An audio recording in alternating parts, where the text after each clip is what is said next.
नमस्कार साथियों, YouTube channel में आप सभी का स्वागत है।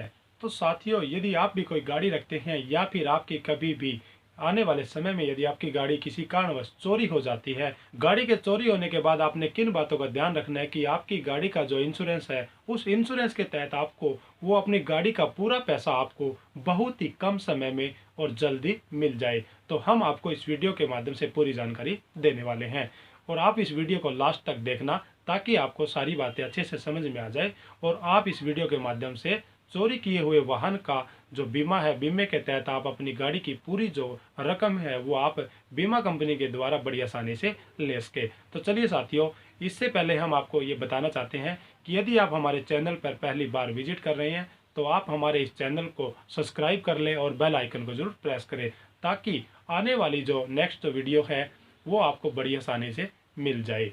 चलिए साथियों, अब हम वीडियो की शुरुआत करते हैं। तो हाँ जी, हम आपको बताना चाह रहे थे कि यदि आपकी गाड़ी चोरी हो जाती है तो चोरी होने के बाद सबसे पहले आपने अपनी गाड़ी का इंश्योरेंस जो बीमा जो क्लेम है वो लेने के लिए आपने सबसे पहले अपने नज़दीकी जो थाना है या जो चौकी है उसमें आपको पुलिस को एक शिकायत करनी है कि हमारी गाड़ी इस स्थान से इस टाइम से इतने बजे ये गाड़ी हमारी चोरी हो गई है। आपने अपनी उस गाड़ी की पूरी डिटेल उस थाने में, उस चौकी में दर्ज रिपोर्ट करवानी है। उस गाड़ी के द्वारा यदि वह किसी दूसरे व्यक्ति का कोई नुकसान कर देता है तो वह जो नुकसान कर देता है तो उसके जो नुकसान की जो भरपाई है वो आपको नहीं करनी पड़ती। कुछ साथी का मानना है कि हम तो शिकायत नहीं करेंगे। तो यदि आप अपने पुलिस चौकी में शिकायत नहीं करते तो उस गाड़ी के द्वारा जितना भी नुकसान किया जाता है वह सभी का सभी नुकसान आपको अपनी जेब से पे करना पड़ता है और उस नुकसान के जो भागीदार है वह आप खुद ही माने जाते हैं, क्योंकि जिस गाड़ी के द्वारा वो नुकसान किया गया है वह गाड़ी आपके नाम रजिस्टर्ड है। तो इस प्रकार आप एक यह गलती करने से बच सकते हैं। दूसरा, आपने क्या ध्यान रखना है, जिस भी बीमा कंपनी से आपने अपनी गाड़ी पर बीमा करवा रखा है उस बीमा कंपनी वाले को आप इन्फॉर्म कर दे कि मेरी ये गाड़ी चोरी हो गई है। इसका हमें क्या फ़ायदा मिलने वाला है कि जितना जल्दी आप बीमा कंपनी वालों को इन्फॉर्म करते हो उसी दिन आपकी जो शिकायत है वो बीमा कंपनी के पास चली जाती है और आपको आगे आने वाले समय में पैसे मिलने में देरी नहीं होती। अब हम ये जो शिकायत है वो किस प्रकार कर सकते हैं, तो आप अपनी जो आपने जो प्रीमियम ले रखा है उस प्रीमियम के ऊपर बीमा कंपनी वालों की वेबसाइट के माध्यम से आप वहां से उनसे कांटेक्ट कर सकते हैं या फिर आप जीमेल आईडी के माध्यम से भी उनसे अपनी शिकायत दर्ज करवा सकते हैं। इसके साथ साथ आपको इस प्रीमियम के ऊपर, पॉलिसी के ऊपर आपको उनका टोल फ्री नंबर भी, कस्टमर केयर का नंबर भी आपको मिल जाता है। तो इन सभी जरिए के माध्यम से आप उनसे अपनी शिकायत दर्ज करवा सकते हैं। इसके साथ साथ आप इस बात का भी ध्यान रखें कि जिस भी कंपनी से, जिस भी फाइनेंसर से आपने अपनी गाड़ी के ऊपर यदि लोन ले रखा है तो आप उस फाइनेंसर को भी सूचना दें, क्योंकि उसको सूचना देने से आपको क्या फ़ायदा मिलने वाला है हम आपको बता देना चाहते हैं।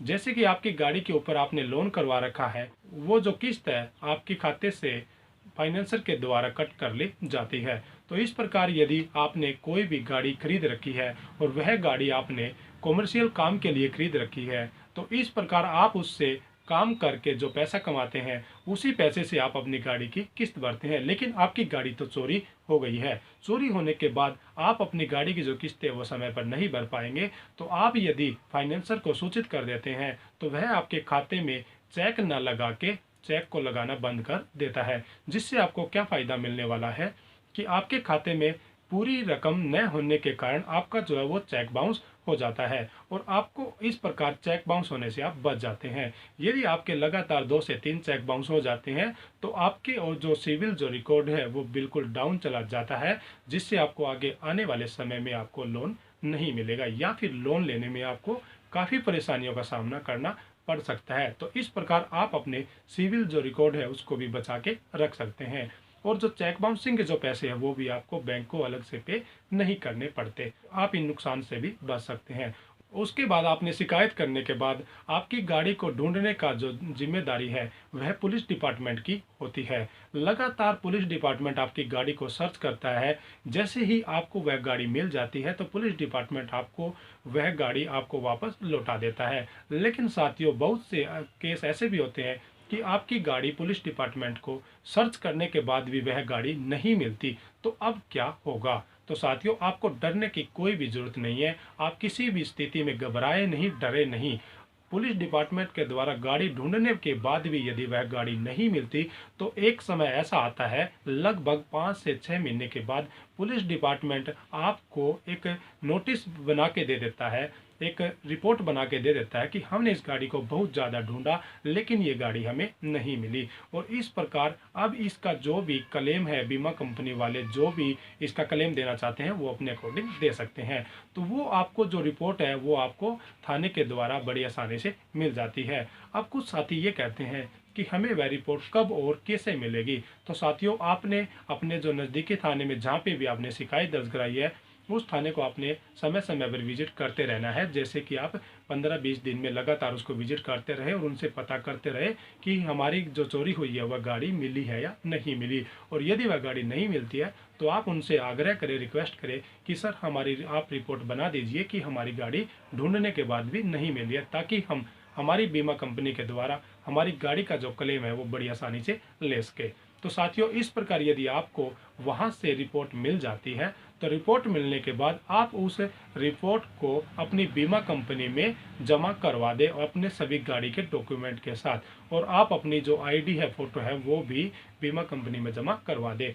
ये सब करवाने के बाद बीमा कंपनी वाले जितने रुपए की आपकी गाड़ी का बीमा होता है वह आपकी गाड़ी का बीमा की राशि को चेक करके आपका जो पैसा है वो आपके खाते में ट्रांसफर कर दिया जाता है। अब हमारे कुछ साथी का सवाल ये मन में आ रहा है कि सर हमने तो हमारी गाड़ी के ऊपर लोन ले रखा था, अब क्या जो बचा हुआ जो लोन है वो हमें हमारे जो फाइनेंसर को पे करना पड़ेगा या फिर हमारा वो पैसा बच जाता है। तो साथियों हम आपको बता देते हैं, कोई भी फाइनेंसर, कोई भी बैंक जब भी आपकी गाड़ी के ऊपर लोन के रूप में आपको पैसा देता है तो वह पूरा पैसा और उस पैसे का जो पूरा का पूरा जो ब्याज जो उनके द्वारा बनाया गया होता है वह एक भी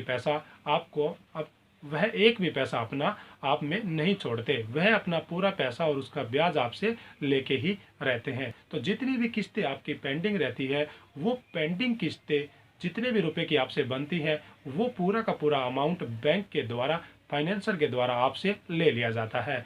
और साथियों ध्यान रहे, आपने लोन सेटलमेंट बिल्कुल भी नहीं करवाना है।